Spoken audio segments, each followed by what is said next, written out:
I'm Stacy Gordon. Welcome to That's My Jam. Summer's winding down, but it's still hot out there, and there's nothing I enjoy more than a nice, cool dessert. However, I don't only eat this dessert in the summer, I love it year-round. We'll talk about this a little bit later, but it's always best to make this dish a day before you plan to serve it.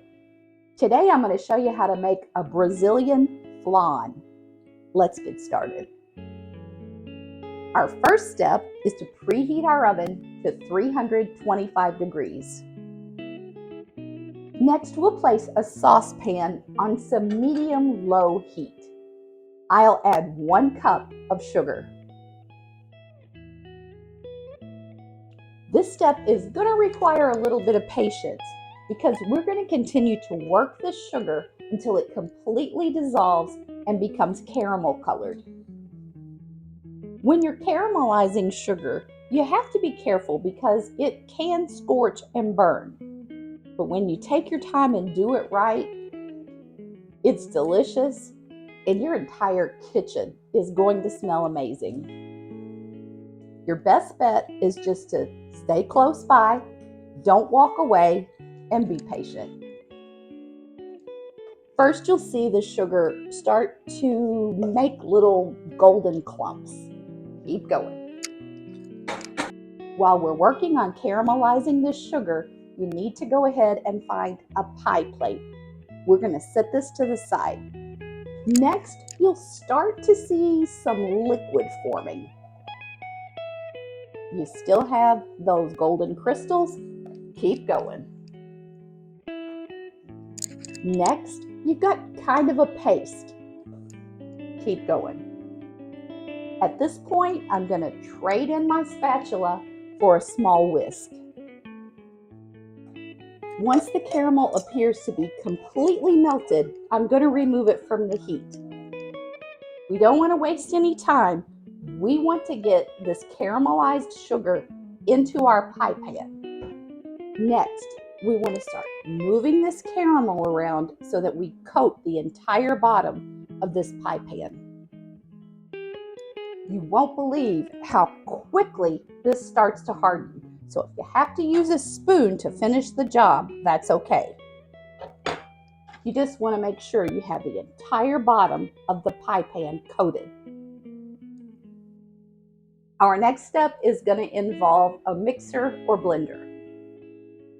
I'll add a 14-ounce can of sweetened condensed milk, 2 cups milk,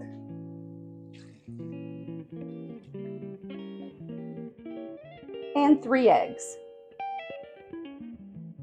I'm just going to give those a real super light beating. We want to get that well blended. Once we have that mixture well blended, we're going to pour it right on top of this caramel.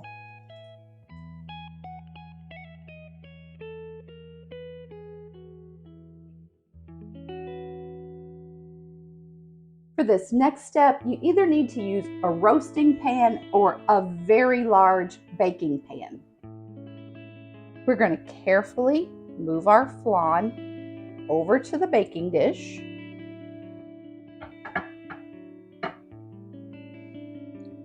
And then I'm going to start adding some water to my baking dish. I want to do this nice and slow because I don't want any water to splash into my flan. I want to get about 1 inch of water into this baking dish. Basically, we just want to give the flan a nice water bath. But once it gets into the oven and this water starts to heat up, you want to make sure that it can't bubble up and go into the flan. So about 1 inch on the water. Now, this whole thing is ready to carefully go into my oven. I'm going to set a timer and we're going to bake this flan in the water bath for 90 minutes. If you're enjoying today's video, now's the perfect time to go tap the like button. And if you haven't already, please consider subscribing to my channel. If you've already subscribed, I'd really appreciate if you go back and watch a few of your favorite videos. I'd really like to get those watch hours up just a bit.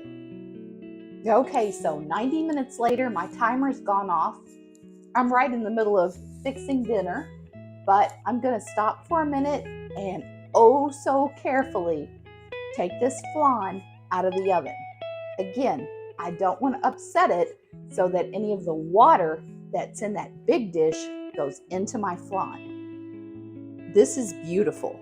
You can see that the water around it is still bubbling, so I'm going to carefully remove the pie pan from this larger dish, let it cool down to room temperature, and then we're going to refrigerate this for 4 hours.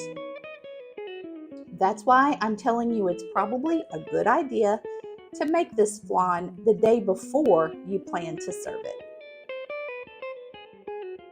I've had this in the fridge for about 4 hours, so now I'm going to get a larger plate that will be a serving plate, and we're going to flip this kind of like a pineapple upside down cake. First, I'm going to run a butter knife around the rim.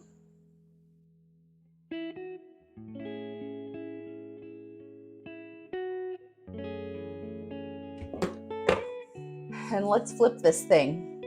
I'm a little bit nervous. Doesn't matter how many times you do this.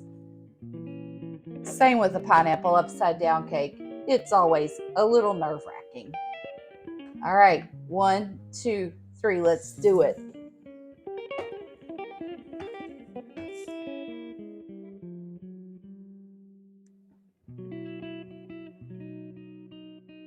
Oh my goodness. Will you look at that beauty? Absolutely gorgeous. I'm going to cut a slice of this, kind of like a piece of pie. Get just a little more of that syrup for research purposes. Creamy and custardy with just the right amount of caramel sauce. Delicious. If you're a fan of flan, I know you're going to love this recipe, and you're going to be pleasantly surprised at how easy it is to make. I truly hope you have a fantastic week ahead. I'm going to be back with you again real soon. In the meantime, turn off the TV, turn on some music, and just keep jamming.